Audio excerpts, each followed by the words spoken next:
Hi, my name is Angelique Andrea with Weichert Realtors and Human Places LLC.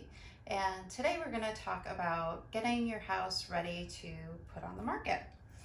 And what I'm going to show you right here, this is usually part of my listing presentation. This is something Weichert created for us that goes through all of the steps of the process. You will see here there are 32 steps. So what I'm going to try to do today is run through the process, making that a whole lot more simple than 32 steps for you, and hopefully a lot quicker. So step one. Step one is getting to know you and your home. Sometimes people think that they're ready to hit the market, they've done a little work on their house, and they call up 3 realtors, and doing their due diligence, they're going to have us each come over and give a listing presentation. The only problem with that is that I haven't even been in your home yet.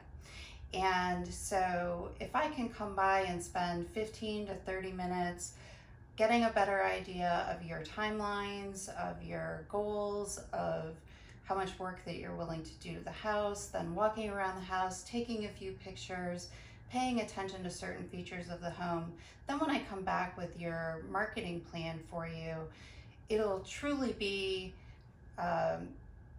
a personalized marketing plan for your home. And my pricing recommendations will be based on your home, not some generic model of the market.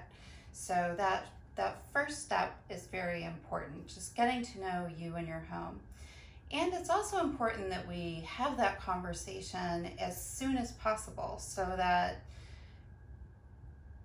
you haven't done a whole bunch of work to your house that maybe isn't necessary, or maybe you focused on the wrong things or used the wrong colors for the time, or and if you wait to work with me, then I can provide some of that guidance and let you know the best places to spend your investment to get ready to go to market.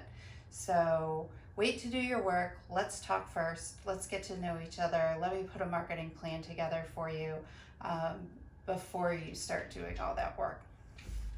So step 2 of the process would be for me to present that customized marketing plan to you. And your customized marketing plan is going to include several different things. First, what is our online plan? Most people find their houses online these days. So your virtual presence is going to be key, especially right now with COVID. I always do professional photos and professional videography so that when people go to look for your home online, they're getting the very best first impression. Then along with that, so your home will go into the MLS feeds Zillow and Realtor.com and Weichert.com and my own website. We'll do social media marketing. I use Facebook and Instagram and LinkedIn and all sorts of different social media platforms to make sure that we have a really solid online presence for your house. We also have some international exposure. Weichert has a international relocation, the second largest in the world relocation arm, and so our listings go out to those people looking to relocate into the area. And then we do our local marketing, of course. Most people move within 13 miles of their current home, so we call and let people in the area know that your home is going on the market and personally invite them to open houses. I will do as many open houses as you will let me do. Send postcards, have professional brochures made up, do brokers opens, really get out there and let people in the local vicinity know. And neighbors love to choose their own neighbors. So going door to door in your neighborhood and letting people know that your home is going on the market and inviting them to the open house is a wonderful way to get the word out as well. So we'll talk about all of those things in your listing presentation, that second step. Step 3 is pricing, and we'll talk about this in that same meeting as well. This is the key. This is the one thing everybody always wants to know right up front. What is my house worth? So I'm going to provide you with a range, and that range is going to take into consideration, uh, how much how much work are you willing to do on your home. If you're not willing to do anything, it might be one number. If you're willing to put a little investment into some spruce ups, then it could be another number. We're going to look at recent home sales in the area.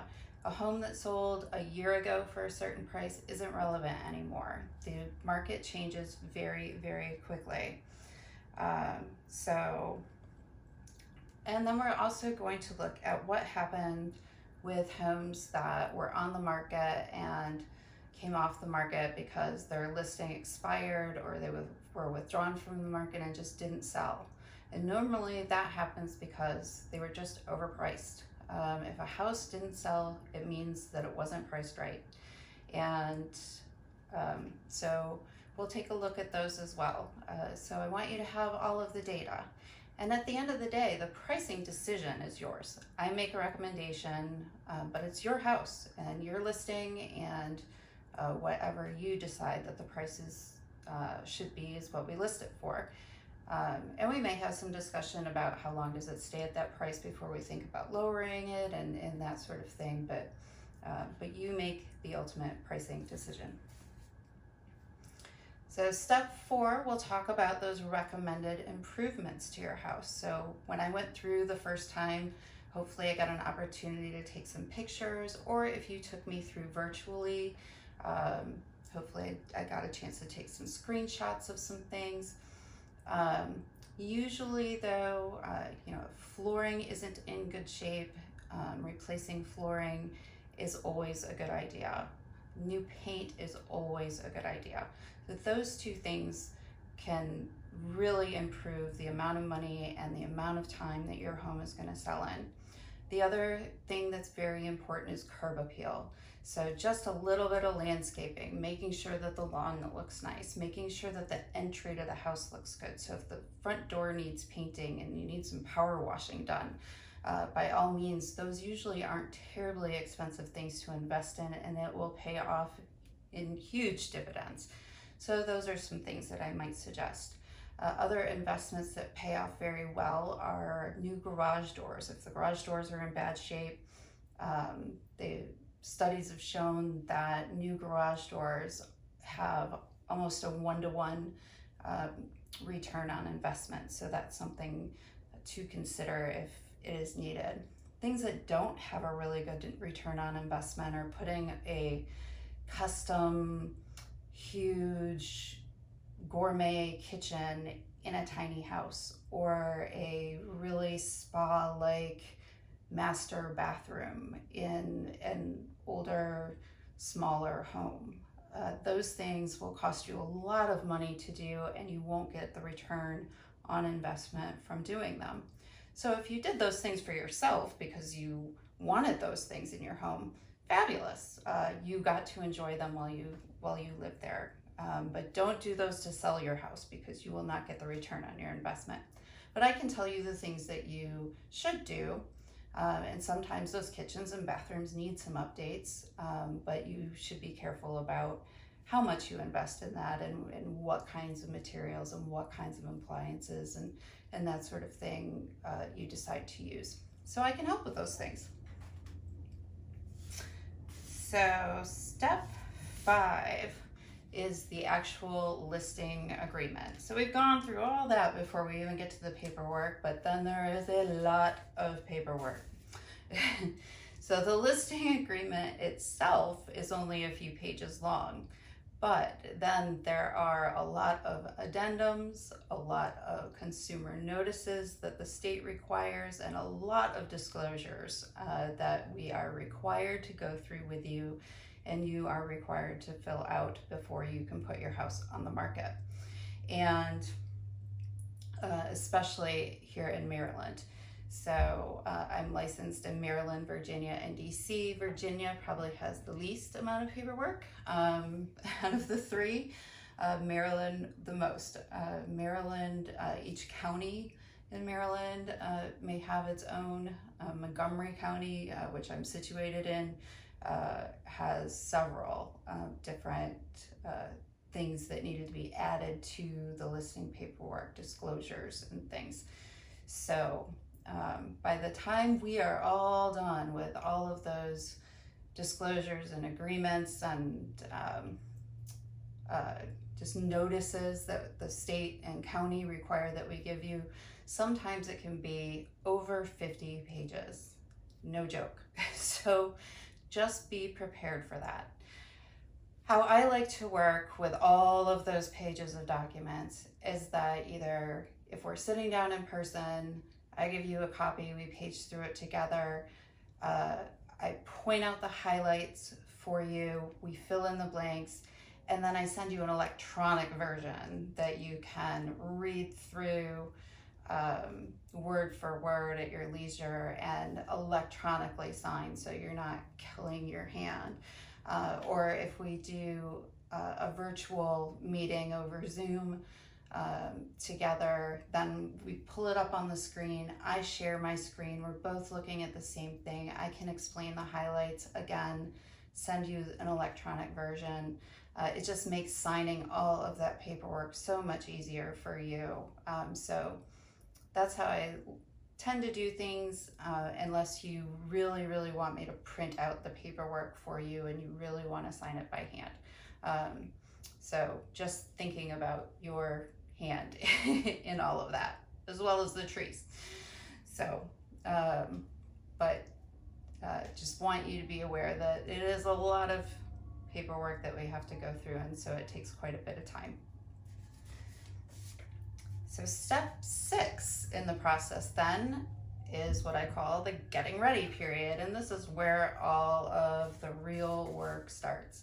So during this period, you're going to be making all those repairs that we agreed on. So you might be painting or replacing flooring or doing some landscaping, and then wrapping it up with some professional cleaning.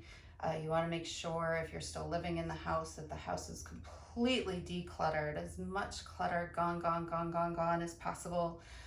Personal family photos off the walls. You want this to become their home. Your house is now a product like any other product, and you want to start thinking of it that way, so it makes it a lot easier for you to walk away and them to walk in.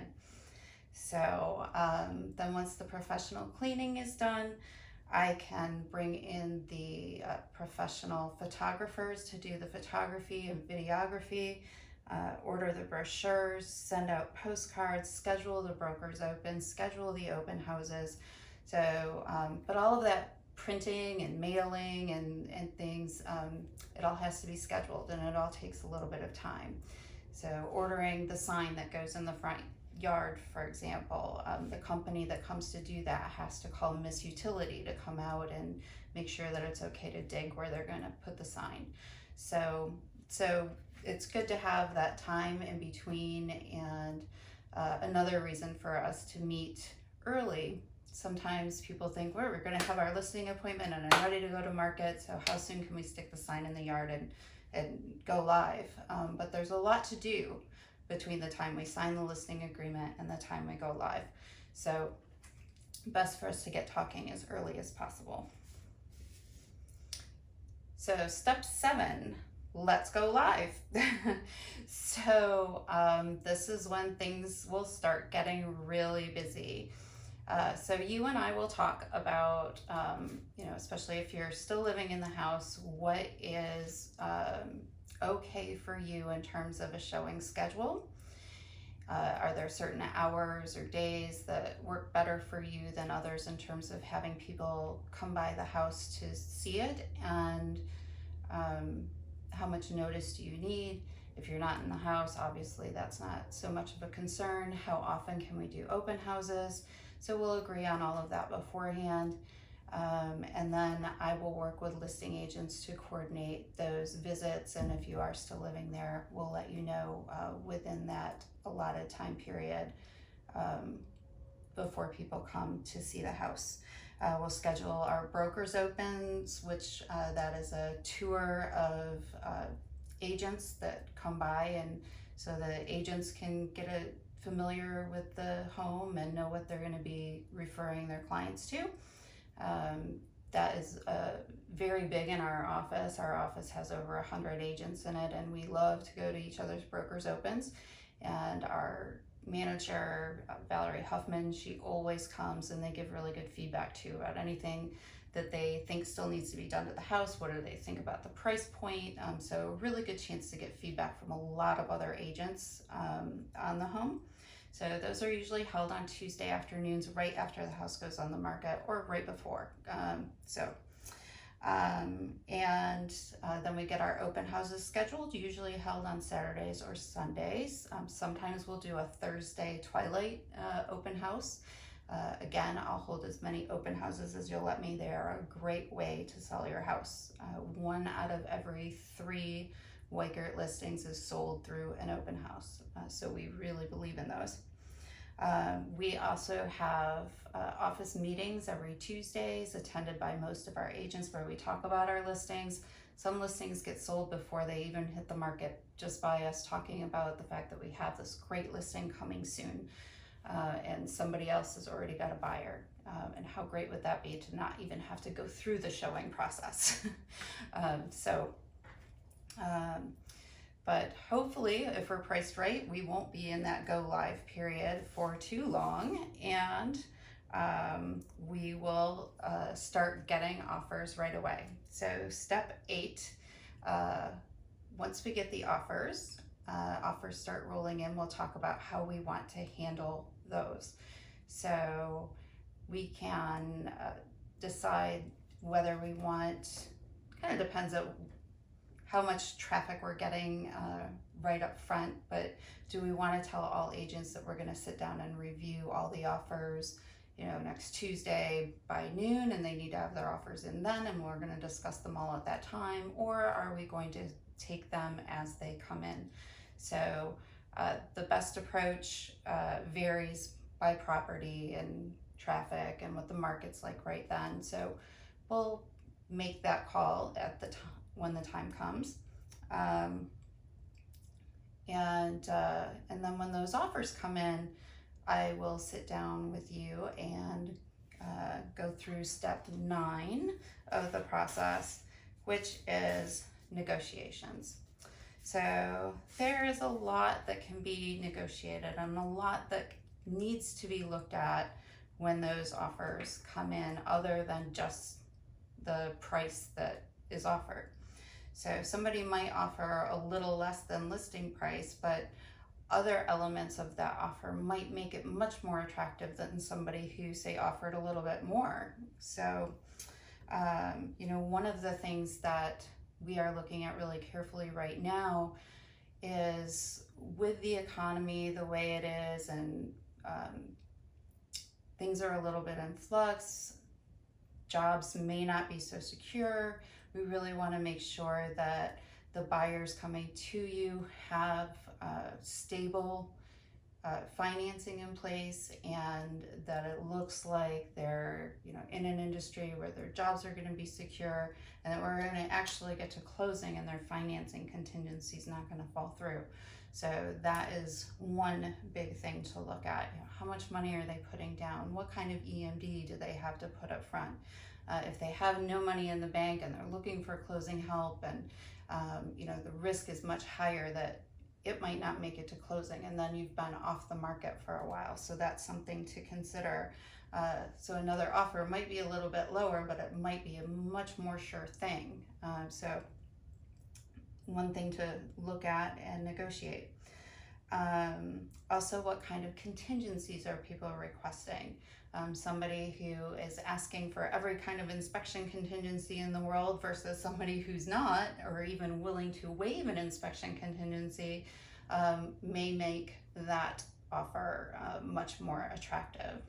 If your home's a little older, one thing that we might want to consider going into things is, do we want to have a pre-inspection so that we're aware of anything that might need to be fixed up front? And we can actually say to people up front, we've already had an inspection, we've already fixed things. That might make them even more apt to waive an inspection. So just some things to think about. Other things that pop up, are they offering to pay transfer taxes, or do they want you to pay their transfer taxes? Are they asking for closing help? Do they need to sell a house before they can go to closing on yours? Home warranties, are you offering one? Are they requesting one? So all of these things go into these negotiations. So, and then step 10, supporting you all the way to closing. So the negotiations don't stop once a contract is signed and you've picked your buyer. Now you have your inspections and different kinds of notices. If there's a condo association or a homeowners association, we have to get those documents over to the buyers, and they might not like something that they see in there. So there's a lot of things that can happen between signing the contract and getting to closing. So I support you through all of those steps. Make sure that we don't miss any deadlines, that if they've sent over their inspection item list, that we respond in time, that if there's homeowners or condo association documents that have to be provided, that they're provided in time, that if the title agency is having some kind of issue with clearing the title on your home, which that does pop up from time to time, the title is clouded for some reason, that I ask for an extension in a timely manner and explain it in a way that doesn't freak the other party out, so that we can keep things moving forward in a stress-free way, or as stress-free as possible. So, and then, getting the final walkthrough scheduled, getting everyone to the closing table on time, and making sure that you know what to bring to the closing table, and that the title company has everything they need to get your money in your bank account, house sold. So, so that's kind of the process, and I would love to have an opportunity to sit down and talk to you about it in more detail. If you have any questions, please feel free to call me, 703-501-6935. Thank you so much. Bye-bye.